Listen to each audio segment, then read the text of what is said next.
Hi everyone. For this lecture, let's talk about or have a brief review on your electrotherapy. Now, before we continue with electrical stimulations, okay, let's first have an overview or a review on your muscle action potential. Now, if you still remember, okay, your muscle action potential would start with the action potential arriving to the axon terminal. Kung naalala nyo, this is your neuromuscular junction. This would be the axon terminal, the presynaptic, and your postsynaptic would be your muscle cell. Okay? So, bababa yung action potential sa inyong axon terminal is would trigger the opening of your calcium voltage gated channel. Kapag nag-open si calcium, calcium would then influx, papasok. Maraming positive ang calcium. So, pag maraming positive pumapasok sa cell, this would lead now to what we termed as depolarization. Okay? So, naalala niyo pa ba ano ibig sabihin ng depolarization? If you're going to still remember this chart or diagram for your action potential, you have the resting membrane potential. Ano yung resting membrane potential? Kunwari ng isang nerve. That is negative 70 millivolts. A muscle then would become negative 90 millivolts. Now, kapag dito tayo ngayon, this is negative 70. And it would increase, okay, yung sa diagram because depolarization, kapag tinatandaan ko yan, you have the word polarization. And kapag narinig ko yung word na polarization, ang lagi ko tinatandaan is polarization pertains to a negative state, negativity. So kung narinig mo yung word na which is decrease, ang alam ko na ngayon is decrease negativity. So the cell would decrease on the negative state. So magiging positive siya. And kapag nag-depolarize ang isang bagay, it is activating. Ginagawa niya yung trabaho niya. In the case of an axon, it would secrete neurotransmitter. Pero may time na babalik na yan sa normal and it would revert back. Okay? And that would be the second phase, that is your repolarization. Repolarization, return to negative. Kasi nga, return. Polarization, ang sabi ko, tandaan nyo lang, is negative. So, it would return to a negative state. The cell now tries to relax. Tama?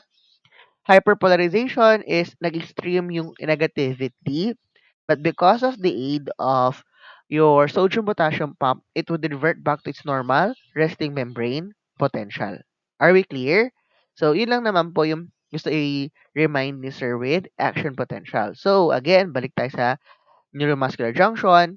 Once the action potential arrives to the axon terminal, this would trigger, okay, depolarization by opening your calcium gated channels.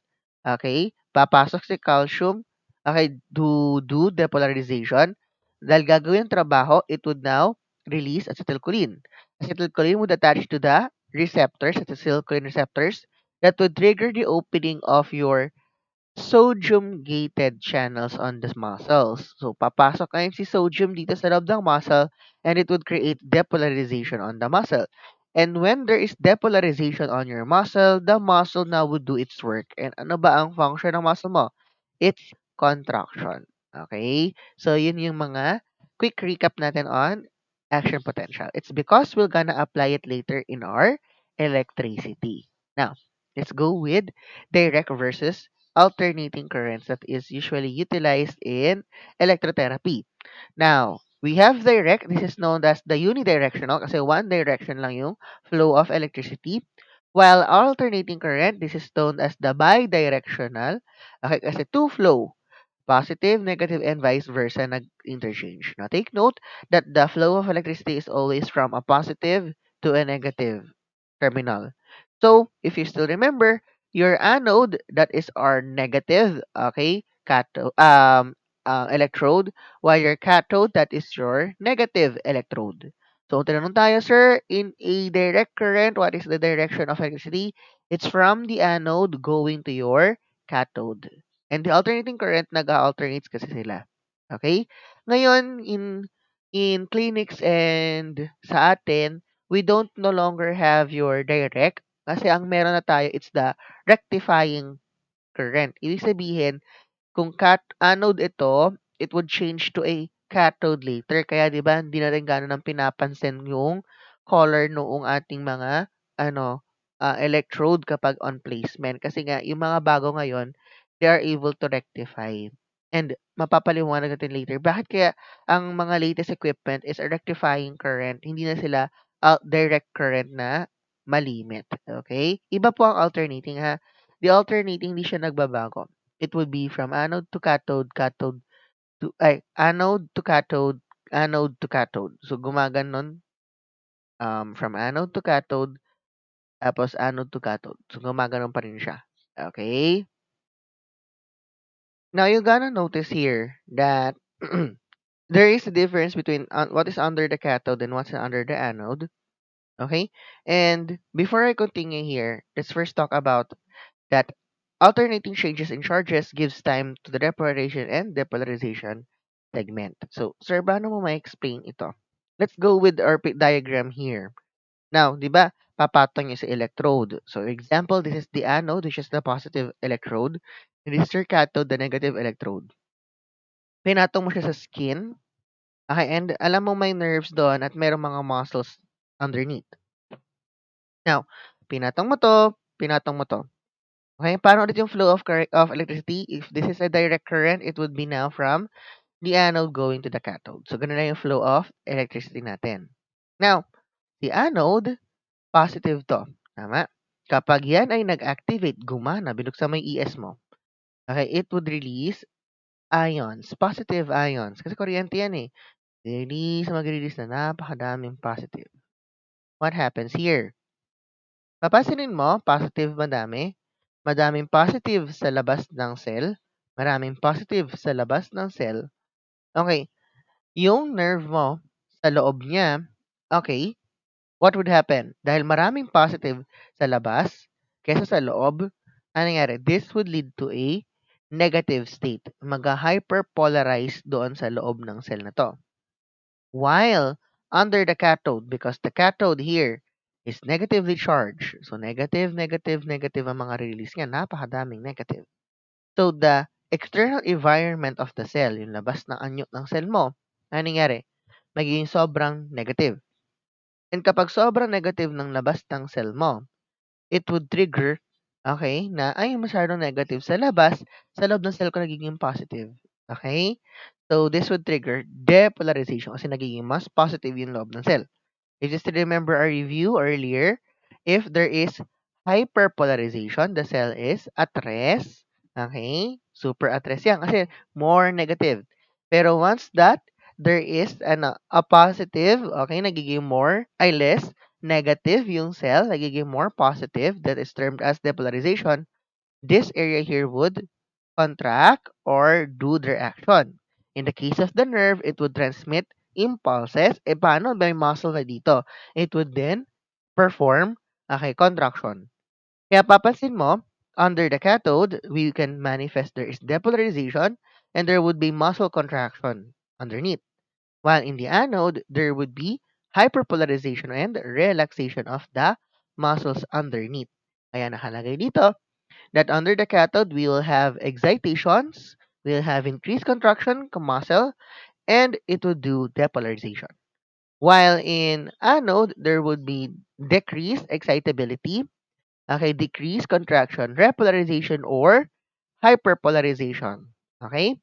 Kaya po, sa alternating, sinabi din nila na dahil nag-interchange, okay, na magsasalitan sila kasi nga bidirectional ang datingan, okay, ano nangyari? This gives time para ngayon, ito daw, okay, na kanina pa nagde-depolarize kapag nagpalit na, okay, pupunta na siya sa kabila, ito na naman na yung magiging cathode, yung kaninang depolarize mag-hyperpolarize, itong kaninang hyperpolarize mag-depolarize. Meaning to say you're giving way for this muscle to rest before it would contract to the next cycle. Okay? Kasi nga, kapag tuloy-tuloy ang inyong stimulation to this area, this would lead to what? This would lead to fatigue later on and it would damage the area. Kaya nga 'di ba nabanggit natin dati nung nag-aaral tayo ng mga IAEP na ano na under the cathode, we have risk for burn. Kasi nga, kung titignan mo din, dito lagi contract ng contract, contract ng contract. Dito hindi mo gano'n na-stimulate. this would have greater risk for sustaining any burns to your patients. Are we clear? Kaya po ngayon, yung bago natin would be rectifying. Nagko-correct na siya on its own. So, kung titignan mo, sir, hawig ba siya ng alternating? Somehow, medyo hawig siya with alternating. Okay, pero hindi sila parehong-pareho. Okay? So, ganun lang po yung nangyari sa kanila. So, if I'm going to ask you now, sir, anong maganda? Kunwari, direct current ang ginagamit. Ano pong maganda to prevent na mag-fatigue yung muscles dito? Ang iisipin mo ngayon is, ano kaya pwede mong gawin? Is to give intervals or to give rest. Kailangan nag-on to kunwari ng 5 seconds, bigyan mo at least 2 seconds or 1 second to rest bago mo pa-activatein ulit. Ano ibig sabihin nun? Is the electricity continuous or the electricity is interrupted? Kailangan ngayon interrupted ang pipiliin ko kasi kapag tuloy-tuloy pala nakikita ko, tuloy-tuloy yung depolarization, it could lead to fatigue. Walang saysay yung stimulation ko. Okay? Ano pa? Kapano kapag denervated stroke patients ito? Would I want it that the electricity is in longer duration or shorter duration? Kaya isipin mo, denervated na yung nerve, denervated na yung muscle, okay? And you want to them to contract using your electrical stimulators. What is the setting? Would you set it in a longer duration or a short duration? Longer ibig sabihin, matagal naka-on. Okay, yung ES machine mo. Short duration, ibig sabihin, maiklian lang nakabukas yung ES machine mo. So, what would be the choice or ano yung pipiliin mo? You'll choose, ano po? You'll choose longer duration kasi nga denervated na 'to. Parang kunwari nag-start yung, kuryente, okey, matagal na nakabukas, hindi po mo alam kapag nagde-depolarize na agad kasi nga ano na, may damage sa kanya. Unlike in a normal muscle na konting start lang nito, nagko-contract na agad, tama? So kung pagsama-samahin natin, if the patient has a denervated case, okay, the best type of electricity is direct. Ano pipiliin mo, short or long? Long. Ano pipiliin mo, continuous or interrupted? Interrupted. Kasi kapag continuous, it would lead to fatigue. Kaya 'di ba ang tanong na, ano daw ang best for denervated? Ang laging sagot, it's the long, direct, interrupted current. Okay? Yun ang laging sinasagot natin. Tama? Okay. Now, yung pinaliwanag ko kanina, this is based on our Plugger's law or your polar formula. And according to the polar formula, it is your CCC greater than ACC and AOC is greater than COC. So, ano ibig sabihin nito? That cathode closing contraction is greater than the anode and the anode open contraction is greater than the cathode, which we already seen. Okay, na under the cathode, there is greater contraction in comparison with your anode. Again, ano nga ulit ang tanong ko? What is the best type of direct current for denervated muscle? Ang sagot lagi ay direct or alternating. We need to choose direct. Tapos, ano pipiliin? Um, continuous or interrupted? Sir, kailangan interrupted. Kasi kapag continuous, magfa-fatigue under the cathode. Tama? Tapos ano pa, long or short? Sir, long kasi nga denervated na. Bakit pa mabilis mo pa siyang bubuksan? Dapat matagal yung settings ng on mo sa inyong electrical stimulator. Okay? Kaya po, I advise if you're treating patients na may mga denervation or stroke, you try to lengthen the on time, but you still have to have the adequate amount or number for your off time to set it as long interrupted. Okay? Next, let's talk about your strength duration curve. The strength duration curve, this pertains to the intensity of the stimulus and the time of application. The stronger the stimulus, the shorter the time. And dito papasok yung concept natin na Ryu base versus the chronic C. The Ryu base is just pertaining to the intensity of the current, while the chronic C pertains to the time na magkocontract yung muscle mo. Okay, the shortest time na biglang magkocontract siya. Now, pansinin mo, yung ES machine mo that is on amperes, milliamperes yung nasa ES machine mo. May napansin kayo na kapag inon mo, lalo na yung knob, hindi yung auto, yung Ano ha, yung automatic or digital, yung classic natin na kulay white na ES, if you're still using it, kapag inon mo siya, 'di ba kung tumunog yun, that is already 1 ampere. Okay? Kapag inon mo yun, 'di ba minsan yung pasyente mo, hindi pa nararamdaman kahit di yan denervated, kahit tense yan. Okay? Kapag inon mo yan, 'di ba 1 wala. Tapos 'pag nilagay mo sa 2, medyo daw may naramdaman. It's because of the Rheobase. Okay? Kasi normal Rheobase natin is around 2 milliampere just for the muscle to start a contraction or a electrical activity. So, lalo na kapag ang pasyente mo is denervated. Okay? Some patients with denervations, ano, nag-differ yung lakas na bibigay mo na ampere. So, kapag lalakasan mo pa, doon pa lang siya lalong magre-react or magre-respond. Okay? So, with chronic CDCs now, the time. So, ito daw yung bilis na kapag binigay mo yung right amount of intensity, kailangan mag-contract. So, usually, kapag denervated, it would be longer. Okay? Kapag denervated, ano ulit? Rheobase would be higher, and the chronic C would be longer. Okay? So, in overview of our electrical therapy, we divided it into low frequency, high frequency, and medium frequency current. So, low, medium, and high. The frequencies for low, okay, would be 1 to 1000 hertz or 1 to 2000 hertz. For the medium frequency, we have 1000 hertz to 10,000 hertz or 3000 to 6000 hertz. And your high frequency now would be greater than 10,000 or greater than 5,000 hertz. Now, tignan natin. This would be sensory nerves. This would be your innervated muscle, denervated muscle. And let's have your examples here. Okay? Example natin is electrical stimulator for medium and high. But I want you all to have a mindset kasi ang ES nyo is a broad term or umbrella term in comprising both low and medium frequencies. So, tandaan nyo na ngayon ang pag-uusapan ko sa low frequency is your ES na ginagamit nyo sa ES, yung mga stroke or denervated. The medium frequency, imagine nyo ang gagamitin ko ay si TENS. Okay? And high frequency, imagine niyo ang ginagamit ko si IRR just for us to have a correlations with these three um structures here. Ito. Okay. ES machine.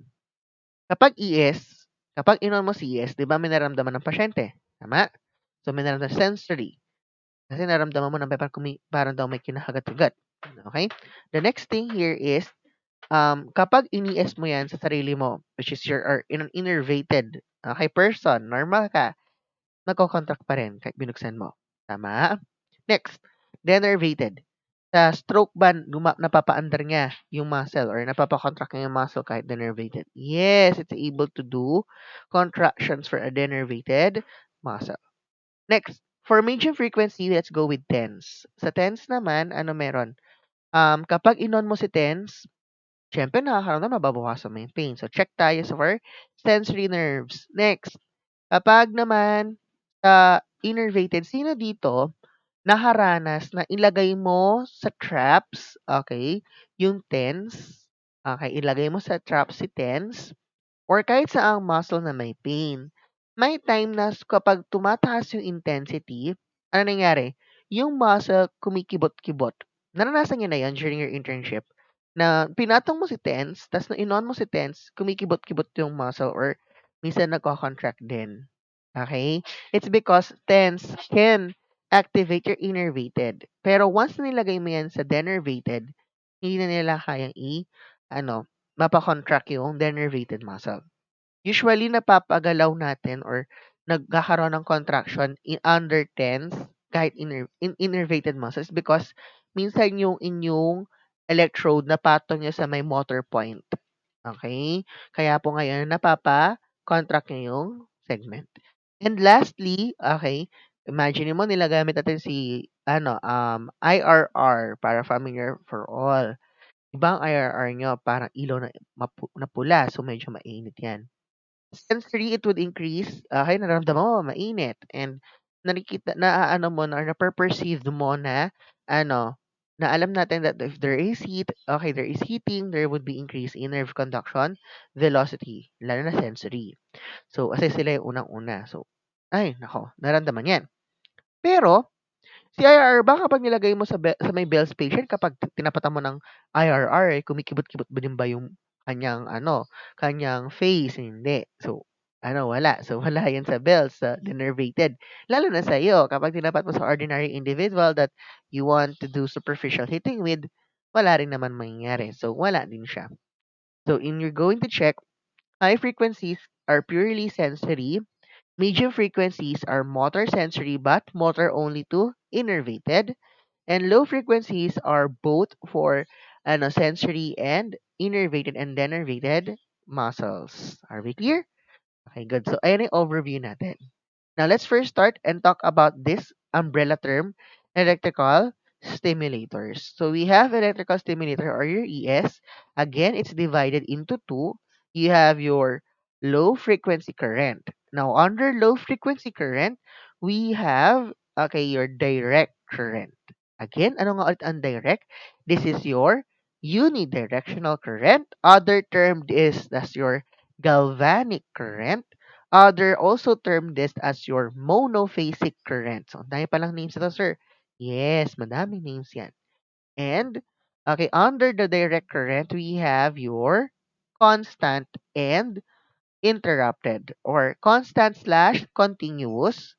Okay, interrupted slash pulse. Okay. Next, under interrupted, we have under this category has two types. You have the rectangle, okay, or rectangular versus your EDC. Okay, so yan yung categorization nila. Now, kung may direct current tayo, we also have a alternating current. And under alternating current, we're gonna learn your faradic type versus your sinusoidal currents. Okay? So, mamaya, mas maintindihan natin, ano ata ang pinakaiba ni faradic sinusoidal, okay, sa mga direct currents natin. Okay? Now, para lang tayo, again, in low frequency currents, we have direct and alternating. In direct, we have constant or continuous and interrupted. And under alternating, we have your faradic and sinusoidal. Direct is other termed as monophasic, galvanic, unidirectional, while alternating current, we term this as biphasic or bidirectional. Now, kapag meron tayong low frequency current, we also have your medium frequency current. Now, we also have the Russian current as well as your interferential current.